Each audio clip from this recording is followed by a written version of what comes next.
Good morning students. आज हम बात करते हैं पीएच और उसकी इंपॉर्टेंस की। तो सबसे पहले पीएच की बात करें कि पीएच होता क्या है। It may be defined as negative logarithm of hydrogen ion concentration. ठीक है, लॉगरिथम की टर्म में उसको डिफाइन किया गया और उसे बोला गया it is known as negative logarithm of hydrogen ion concentration. तो जब हमने हाइड्रोजन आयन को लिखना है, हाइड्रोजन आयन कंसेंट्रेशन को, उसको H पॉजिटिव लिखने के बाद, क्योंकि H पॉजिटिव हाइड्रोजन आयन हो गया और कंसेंट्रेशन का रिप्रेजेंटेशन है कि हम क्या करें, उस आयन को स्क्वायर ब्रैकेट्स के अंदर लिख दें। तो हमने इसी तरह से किया, हमने H पॉजिटिव को स्क्वायर ब्रैकेट के अंदर लिख दिया। अगर मैथमेटिकली एक्सप्रेशन की हम बात करें तो मैथमेटिकली एक्सप्रेशन हमने दिया pH is equal to negative logarithm of hydrogen ion concentration. ध्यान देने वाली चीज ये है कि अगर मैं पीएच का और हाइड्रोजन आयन कंसेंट्रेशन का एक रिलेशनशिप की बात करूं तो जो पीएच वैल्यू है और हाइड्रोजन आयन कंसेंट्रेशन है, दोनों का इनवर्सली प्रोपोर्शनल रिलेशन है। इसका मतलब जो पीएच है और हाइड्रोजन आयन कंसेंट्रेशन है, both are inversely proportional to one another. अगर हाइड्रोजन आयन कंसेंट्रेशन इंक्रीज करेगा तो पीएच वहां पर डिक्रीज करेगा। अब पीएच को हमने किस तरह से फाइंड आउट करना है, हाइड्रोजन आयन कंसेंट्रेशन की हेल्प से किस तरह से हम फाइंड आउट कर सकते हैं। तो पीएच की अगर बात करें तो पीएच एक स्केल है जिसका हम यूज करते हैं और एक स्केल की ही तरह वहां पर कुछ नंबर्स लिखे होते हैं। तो जो पीएच स्केल है वो 0 से लेके 14 तक होता है। एसिडिक सॉल्यूशंस की अगर हम बात करें तो जो पीएच वैल्यू है वो लेस देन 7 होती है। न्यूट्रल सॉल्यूशन के लिए पीएच इक्वल्स टू 7 है, जबकि बेसिक सॉल्यूशंस के लिए जो पीएच वैल्यू है दैट इज मोर देन 7 से ज्यादा आएगा। इसका मतलब है कि हम पीएच अगर फाइंड आउट करना चाहते हैं या स्ट्रेंथ के बारे में बताना चाहते हैं एसिड या बेस की, तो पीएच बड़ा यूजफुल है हमारे पास for the comparison between the acid and the base. या कोई भी एसिडिक या बेसिक सब्सटेंस हमारे पास दे रखे हैं, उन्हें चेक करने के लिए, ये बताने के लिए कि उनकी स्ट्रेंथ क्या है, वो कितना स्ट्रांग है या कितना वीक है। तो यहां हमने एक पीएच स्केल बनाने की कोशिश की है जो रन करती है 0 से लेके 14 तक। बीच में हमने एक 0.7 बनाया और हमने कहा था 7 अगर पीएच वैल्यू है it means the solution is neutral solution. अगर पीएच वैल्यू 7 से लेस है तो एसिडिक कैरेक्टर इंक्रीज करेगा और अगर पीएच वैल्यू ग्रेटर देन 7 है तो जो बेसिक कैरेक्टर होगा वो इंक्रीज करेगा। तो इस तरह से हम एसिड और बेस के बीच में बड़ा इजीली कंपैरिजन कर सकते हैं।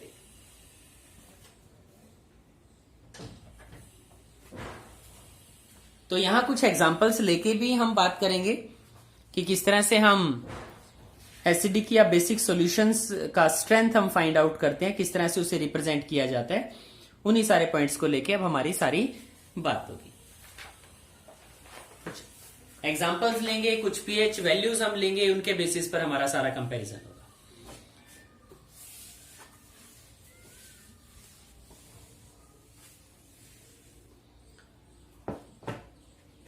तो हमने कहा कि एसिडिक सॉल्यूशंस के लिए जो पीएच है वो लेस देन 7 है। या अगर मैं हाइड्रोजन आयन कंसेंट्रेशन की बात करूं तो hydrogen ion concentration acidic solutions के लिए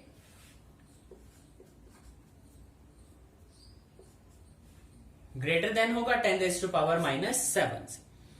अब इस तरह के जो रिलेशनशिप है, जो पीएच का और लॉगरिथम का रिलेशनशिप था, उसमें हम क्या करते हैं 10⁻⁻ के अंदर हम उसको लिखते हैं। ठीक है, अब कॉम्पिटिटिव एग्जामिनेशंस में हमारे पास इस टर्म में भी क्वेश्चंस हो सकते हैं अगर हम कॉम्पिटिशन्स की प्रिपरेशन कर रहे हैं। फॉर न्यूट्रल सॉल्यूशन जो पीएच है दैट इज इक्वल्स टू 7, तो जो हाइड्रोजन आयन कंसेंट्रेशन होगा वो भी इक्वल होगा 10⁻⁻⁷ के। और अगर मैं बात करूं बेसिक सॉल्यूशंस के लिए, so for basic solutions the pH value is greater than 7। जो पीएच है वो ग्रेटर देन 7 होगा, लेकिन जो हाइड्रोजन आयन कंसेंट्रेशन होगी that will be less than 10⁻⁻⁷।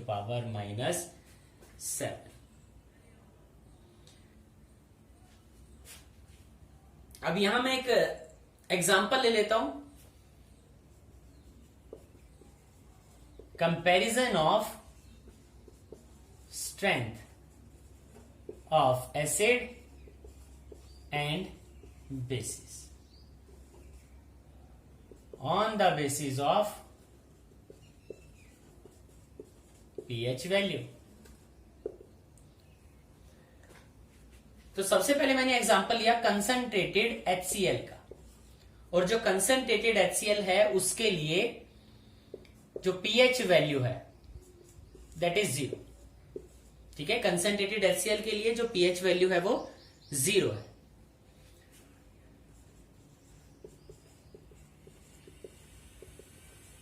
Gastric juices, अब हमारे स्टमक के अंदर गैस्ट्रिक जूसेस ही हैं जिसे HCl बोला जाता है, हाइड्रोक्लोरिक एसिड है, और उसके लिए जो पीएच वैल्यू है वो 1.0 से लेके 1.2 तक वेरी करता है। विनेगर की अगर हम बात करें तो विनेगर के लिए जो पीएच वैल्यू है दैट इज 3। या एसिड रेन है, जो एसिड रेन है उसके लिए जो पीएच वैल्यू है दैट इज 5.6, जबकि प्योर वाटर के लिए जो पीएच वैल्यू है वो 7 हो। ऐसे ही अगर मैं बेसिक सॉल्यूशंस के लिए बात करूं तो कंसंट्रेटेड सोडियम हाइड्रोक्साइड मेरे पास है, कंसंट्रेटेड सोडियम हाइड्रोक्साइड के लिए जो पीएच वैल्यू है दैट इज 14। या अगर सी वाटर की मैं बात करूं, सी वाटर के लिए जो पीएच वैल्यू है दैट इज 8.5। वॉशिंग सोडा,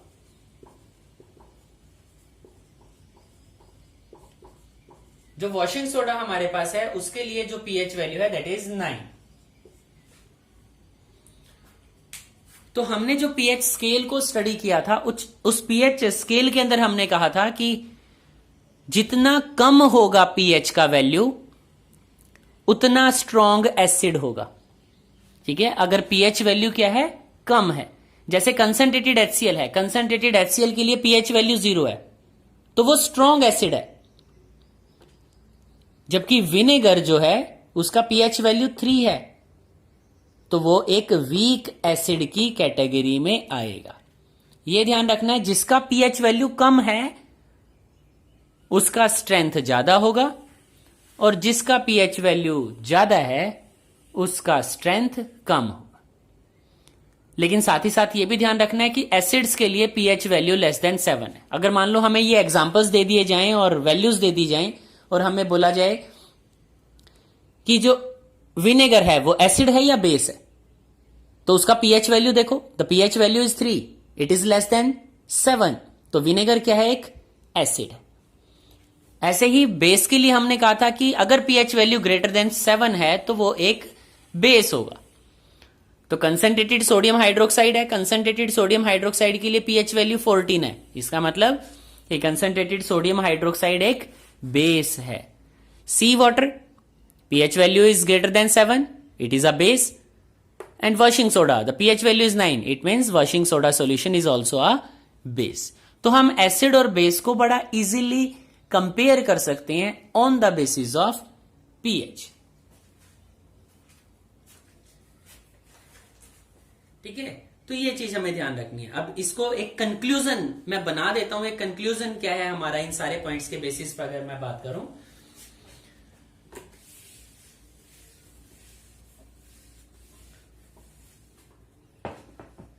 और वो कंक्लूजन होगा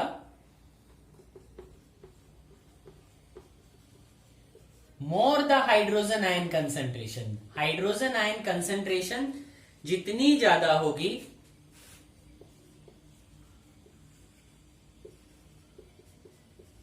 laser will be the pH,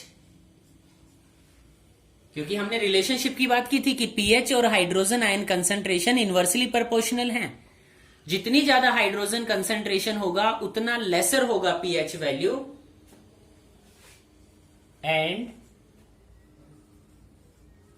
more is it's acidic strength, more is it's acidic strength.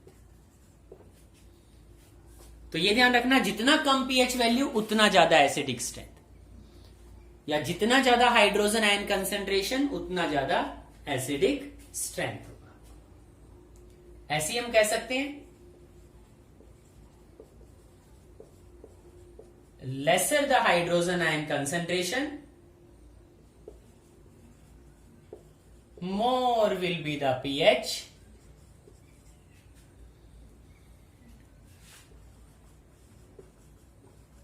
and more is its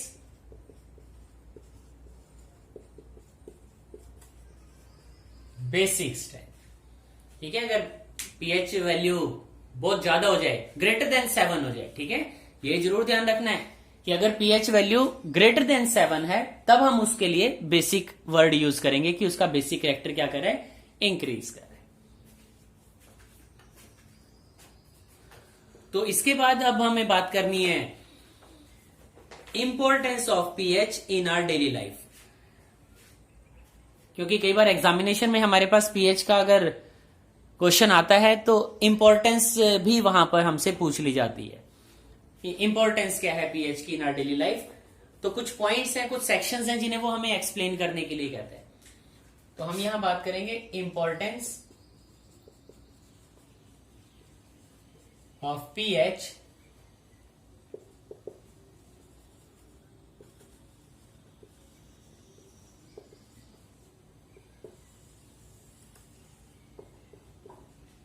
in our daily life. और सबसे पहला पॉइंट जिसकी अभी हमने बात की,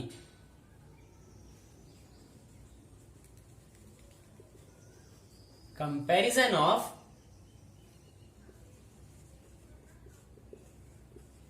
relative acidic and basic strengths of acids and bases. तो किस तरह से हम कंपेयर करें एसिडिक या बेसिक स्ट्रेंथ को? तो उसको कंपेयर करने के लिए पीएच वैल्यू हमने अभी देखा ही है कि पीएच वैल्यू का क्या इंपॉर्टेंस है। अभी हमने कहा था for concentrated HCl pH is 0, जबकि विनेगर के लिए जो पीएच वैल्यू था वो 3 था। It means concentrated HCl is stronger acid than vinegar। ऐसे ही बेस का एग्जांपल हम ले सकते हैं। तो बेस के एग्जांपल में मैं सोडियम हाइड्रोक्साइड को चूज कर लेता हूं, जो अभी हमने लिया कि जो कंसंट्रेटेड सोडियम हाइड्रोक्साइड है उसके लिए जो पीएच वैल्यू है वो 14 है, जबकि मैं वॉशिंग सोडा के लिए बात करूं, वॉशिंग सोडा सॉल्यूशन जो हमने अभी एग्जांपल लिया था कि वॉशिंग सोडा सॉल्यूशन है, उसके लिए पीएच वैल्यू 9 था। तो बड़ा इजी सा कंपेयर है। It means concentrated sodium hydroxide is a stronger base than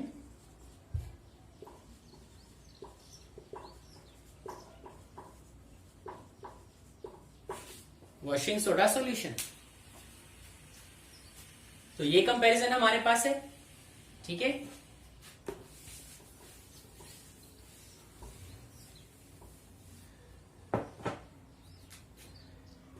इसी तरह से एक और है हमारे पास pH of our digestive system।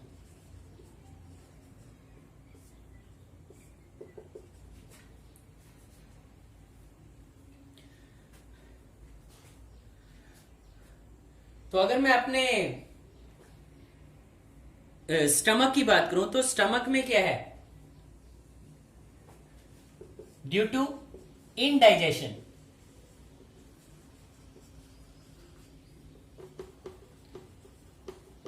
pH of stomach decrease, which means more or excess release of gastric juices in stomach. This excess acid can be neutralized by using antacids. तो इनके effect को हम न्यूट्रलाइज कर सकते हैं by the use of antacids. और antacids के example भी हमने स्टडी किए थे। तो एंटासिड्स क्या है, which are basic in nature. ठीक है, क्योंकि अगर एसिड का एक्सेस रिलीज हो जाए हमारे स्टमक में तो हम क्या करें, हम उसके अपोजिट एक्शन वाला एंटासिड यूज करें। एंटासिड्स क्या है, एंटी टू एसिड, जो एसिड का अपोजिट वर्क करते हैं। इसका मतलब वो बेसिक नेचर के होंगे। ऐसे ही हम बात करते हैं pH change leads to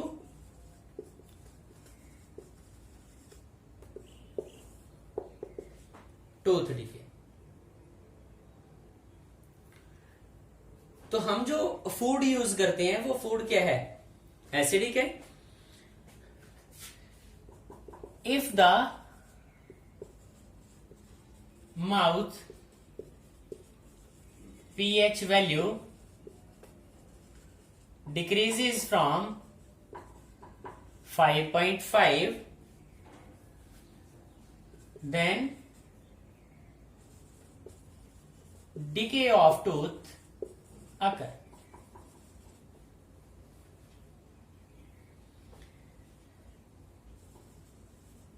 And this can be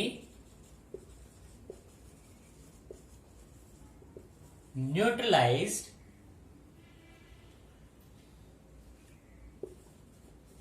by using toothpaste,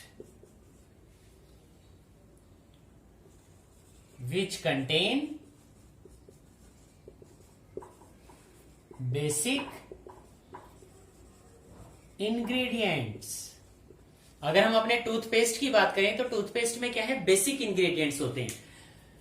तो हमारे माउथ का पीएच वैल्यू अगर 5.5 से कम हो जाएगा, इसका मीनिंग है कि जो माउथ है वो एसिडिक हो गया। तो उस एसिडिक इफेक्ट को न्यूट्रलाइज करने के लिए हम यूज करेंगे टूथपेस्ट का, क्योंकि टूथपेस्ट के अंदर कुछ बेसिक इंग्रेडिएंट्स प्रेजेंट होते हैं और इसीलिए वो क्या करेंगे, न्यूट्रलाइज कर पाएंगे।